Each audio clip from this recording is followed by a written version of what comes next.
Mengenai misteri Kerajaan Surga. Saudara-saudari harus memahami satu hal, yaitu di dalam hati kita harus hanya ada kasih Tuhan Yesus kepada Tuhan Yesus. Artinya, kita jangan terlalu banyak mencampuri. Maksudnya, kebenaran ini harus disampaikan. Jika tidak tepat, kita cukup menghentikannya saja. Jangan menyebarkannya kepada orang lain. Walaupun perkataan orang lain itu, misalnya seorang saudari yang tidak percaya, atau saudari yang imannya lemah mengatakan hal-hal buruk tentang saudari tertentu. Misalnya, seorang saudari yang imannya lemah berkata hal-hal buruk tentang saudari Sanlan. Apakah saudari Sanlan boleh menyebarkannya? Tidak boleh menyampaikan. Cukup hentikan pada saudari Sanlan saja. Jangan diteruskan lagi. Karena jika terus disebarkan, bukankah itu seperti panah beracun yang melukai orang lain? Kita sendiri malah menjadi perantara yang melukai sesama. Jangan sampaikan sisa perkataan orang lain kepada pihak yang bersangkutan. Karena menyampaikan hal itu kepada pihak tersebut, tidak akan membangun saudari kita. Malah mungkin melukainya, cukup dihentikan saja. Atau misalnya seorang saudari yang imannya lemah mengatakan hal-hal buruk tentang saudari Tongtong. Lalu, apakah saudari Tongtong yang mendengarnya perlu menyebarkannya? Jangan disebarkan. Hentikan pada saudari Tongtong. Karena hal itu tidak membangun orang. Semakin sering membicarakan hal-hal semacam ini, Allah akan murka. Sebab apa yang seharusnya kita bicarakan? Meskipun yang dikatakannya benar-benar fakta, yaitu hal-hal buruk tentang kita. Kita juga tidak menyebarkan kabar palsu. Apa yang dia katakan, kita sampaikan persis seperti itu kepada orang lain. Kita tidak menambah atau mengurangi. Namun menyebarkan hal seperti ini, tidak akan membangun kehidupan rohani kita. Lalu, apa yang harus kita sampaikan? Kita harus menyampaikan Injil Tuhan Yesus Kristus. Kita harus menyampaikan hal-hal yang membuat iman kita kepada Tuhan semakin teguh. Perkataan-perkataan yang tidak berguna atau yang berasal dari orang yang tidak percaya. Jangan kita bicarakan. Karena membicarakannya akan membuat Allah murka. Sebab pikiran dan hati kita harus hanya berisi Tuhan Yesus. Orang lain tidak percaya, orang lain tersandung. Kita berdoa untuk mereka. Atau kita cukup berdoa bagi mereka saja. Misalnya, jika ada orang mengatakan hal-hal buruk tentang saudara Sibo. Misalnya, seseorang yang tidak percaya mengatakan hal-hal buruk tentang saudara Sibo. Saudara-saudari jangan menyampaikannya kepada saudara Sibo. Hentikan saja di kalangan saudara-saudari. Lalu, kukupah berdoa agar Bapa Surgawi mengampuni orang yang mengungkapkan perkataan buruk itu. Jangan terus-menerus menyebarkannya bolak-balik. Supaya jangan sampai disampaikan kepada saudara Sibo. Agar saudara Sibo tidak hati benci terhadap orang itu. Hal itu tidak baik bagi tubuh Kristus. Benar kan? Perkataan buruk yang diucapkan orang lain. Jangan kita sampaikan kepada korban yang terkena dampaknya. Menyampaikannya kepada korban. Sama seperti memberi pisau untuk membunuh orang. Itu tidak baik. Jangan lakukan ini. Kita hanya boleh menyampaikan perkara Tuhan Yesus Kristus. Menyampaikan perkara Bapa Surgawi. Dengan demikian, kita dapat membangun sesama. Hal-hal baik harus kita lakukan. Hal-hal buruk. Untuk apa kita ikut serta di dalamnya? Benar. Kita harus memiliki hikmat seperti ini. Jadi, ketika tadi beberapa saudara melihat hal-hal yang tidak benar. Beberapa saudari yang tidak sudah bersiap berkata. Jangan lagi menyebarkan perkataan-perkataan buruk itu.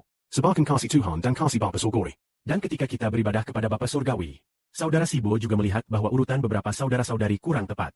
Doa pembuka dan doa penutup jangan terlalu panjang. Memang benar kita terus berusaha mendoakan saudara-saudari. Tetapi apakah kita seperti menanam bibit padi? Lalu setiap hari terus-menerus mencabuti rumputnya? Apakah begitu? Setiap hari mengurus bibit padi itu? Tidak, kan? Setelah kita tanam, dalam 1 atau 2 minggu, bahkan 2-3 minggu kemudian, baru kita cabuti rumputnya. Oke? Bukan seharian pinyu mengkabuti rumput. Bukan seperti itu. Bibit padi semuanya jadi rusak. Kita harus fokus beribadah. Biarkan bibit padi fokus menyerap sinar matahari. Dengan cahaya matahari, bibit padi baru bisa tumbuh dengan baik. Kita jadi. Saat beribadah, seharusnya butuh sekitar 50 menit untuk menyelesaikan ibadah. Minimal sekitar 40 menit. Kita menghabiskan terlalu banyak waktu untuk doa pembuka dan penutup. Bibit padi tidak bisa tumbuh. Ini sama saja dengan menarik bibit agar cepat tumbuh. Bibit padi tidak bisa tumbuh secara normal. Mengapa tidak bisa? Karena bibit padi perlu beribadah kepada Tuhan, bersyukur kepada Bapa di surga. Dia sedang menyerap karbon dioksida dan melakukan fotosintesis. Mengerti kan? Lalu apakah kita tidak perlu berdoa sama sekali? Tidak, tetap berdoa. Doa pembuka. Doa penutup. Cukup 1 kali doa bersama. Kecuali doa khusus yang benar-benar diperlukan. Jangan sampai mengambil waktu ibadah. Karena segala sesuatu harus tertib. Ada prioritas utama. Kalau mau mendoakan seseorang, berdoalah di luar waktu ibadah. Ibadah tidak boleh ditunda. Karena ibadah adalah melayani Tuhan. Kita bukan melayani manusia. Mendoakan saudara Simon. Memang boleh. Tapi jangan sampai mengganggu ibadah. Kita punya waktu lain untuk mendoakan saudara-saudara. Dengan begitu, tata cara ibadah kepada Tuhan tetap terjaga. Dan kehidupan rohani, kita juga bisa bertumbuh. Orang yang paling lemah, kita doakan mereka. Yang membuat mereka bertumbuh adalah Tuhan. Terlalu memperhatikan mereka. Terlalu peduli pada mereka. Harus menyerap. Perlu menerima benih. Perlu menerima Injil. Kita juga harus peduli. Pada ladang tempat kita menabur benih. Ladang mana yang tumbuh subur? Mana yang tumbuh baik? Apakah kita tidak tahu? Yang tumbuh buruk. Kita berusaha memperhatikan. Yang tumbuh baik. Kita harus mencabuti rumput tapi tidak melakukannya. Hasil panennya jadi sedikit. Haruskah kita menjadi pedagang yang bijak? Inilah yang dimaksud dengan memanfaatkan kesempatan.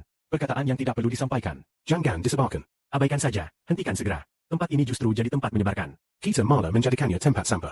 Jangan lagi memberikan sampah kepada orang lain. Perkataan orang lain itu sampah. Kita malah menyebarkan sampah itu kepada orang lain. Itu salah. Sampah kita harus dibuang ke tempat sampah. Aku bahkan tidak bisa mendengar. Lalu, jangan lagi membicarakannya atau menyebarkannya. Orang yang menyebarkan sampah, yang berkata-kata jahat. Kita cukup mendoakan mereka. Apa pun yang dikatakan siapa orang. Malaikat mencatat semuanya. Jika perkataannya buruk, Tuhan akan menegur.